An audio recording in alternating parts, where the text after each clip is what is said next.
It was just a painting, a little boy crying, frozen in time. But every home it entered, disaster followed. Lights flickered, pets panicked, then the fires started. Dozens of homes reduced to ash, with the painting always untouched, as if the flames feared it. Until one day, it burned. No fire, no matches, just smoke, and silence. This isn't fiction, this is a real mystery, one the world still can't explain. The Boy in the Frame, origins of the cursed painting.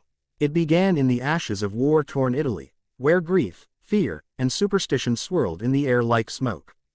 In this fragile time, a painter known by the name Giovanni Bragolin, or perhaps Bruno Amadio, depending on the source, gained quiet fame for his heartbreaking portraits of war orphans. But one painting would transcend art. It would become an omen. The Crying Boy. The child's expression was unforgettable, wide, glassy eyes filled with sorrow, and cheeks stained with tears. There was a rawness to it. Something haunted, something broken. Bragolin painted him again and again, at least 60 known variations. Each carried a different shadow, a slightly altered pain, but always the same cry. But who was this boy? Some say he was a mute orphan found wandering after a deadly fire in Spain. Others call him Don Bonio, a child cursed with misfortune. Families who adopted him reportedly suffered fires soon after. Some said he was touched by the devil. A priest supposedly warned Bragolin not to paint him. But the artist, moved by the boy's silent agony, ignored the warning. Then tragedy struck. Bragolin's studio caught fire. Everything was destroyed, except for the Crying Boy. It remained untouched, even where smoke had blackened the walls around it. That was the first sign. What happened next is a blur of myth and whispers. Some say Bragolin vanished from public life, tormented by fear. Others say he went mad. But by the 1970s, copies of the Crying Boy began circulating across Europe, mass-produced prints, cheap and easy to find in shops and markets. Families bought them without knowing the story. They saw only a sad, beautiful child. But the painting was never still. People began to report strange happenings. Cold drafts, pets growling at nothing, children speaking of a boy in the corner. One man in Yorkshire said the tears on the painting seemed to glisten more at night. A woman in Wales claimed she saw the boy blink. At first, these stories were isolated, odd, but ignorable. Then came the fires. House after house, different cities, different families, no apparent connections, were gutted by flames. In nearly every case, the Crying Boy was found, either hanging on a blackened wall or lying face up in the ashes. Not just undamaged, untouched. No soot, no burns, just that same weeping stare. British tabloids exploded with headlines in 1985. The blazing curse of the Crying Boy. Fire brigades were baffled. Investigators were stumped. Insurance claims piled up. Some firefighters began to suspect the painting itself was involved.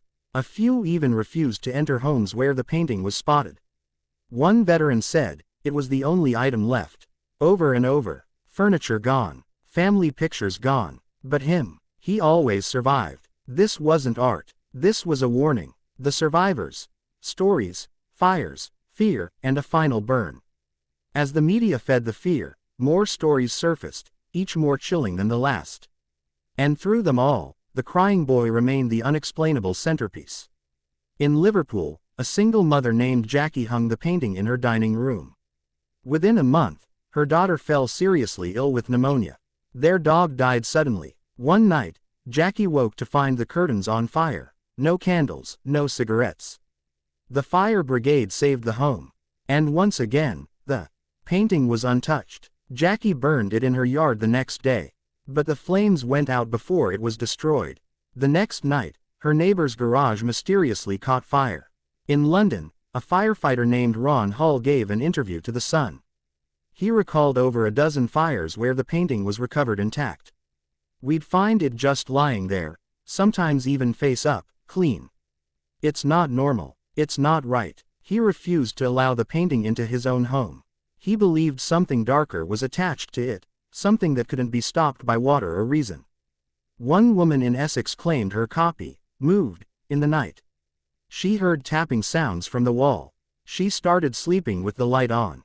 Her plants all died within days.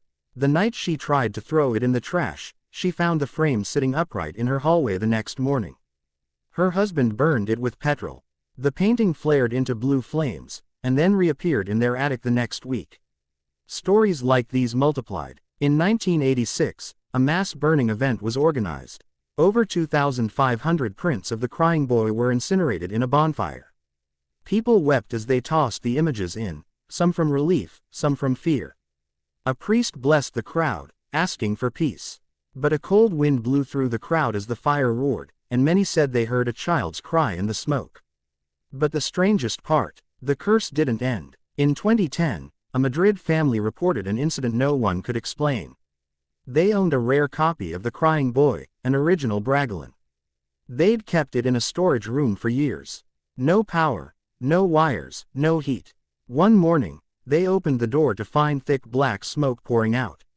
Inside, everything was untouched, except the painting. It had burned completely. There were no scorch marks on the floor. No signs of fire anywhere else. Only a ring of ash where the frame had been. Experts were called in. Fire inspectors. Paranormal investigators. No one had answers. The final report read, "Spontaneous combustion of object. Cause unknown." That was the first and only recorded case of the painting destroying itself. Some believe that after decades of feeding on fire, sorrow, and attention, the spirit inside finally had enough. Others say the boy was never the danger, just the victim. And that something darker, older, and more malevolent had been using him as a mask. To this day, prints of the crying boy still appear in auctions, thrift shops, and attics. Collectors of haunted objects pay thousands to own one. But many refuse to hang them. One man, who now keeps his copy sealed in glass under holy water, says, "Greater than, you can hang it if you want. Just be ready to never sleep the same again. Because once you see those eyes, those burning, crying eyes, you never forget them. And sometimes, they don't forget you either."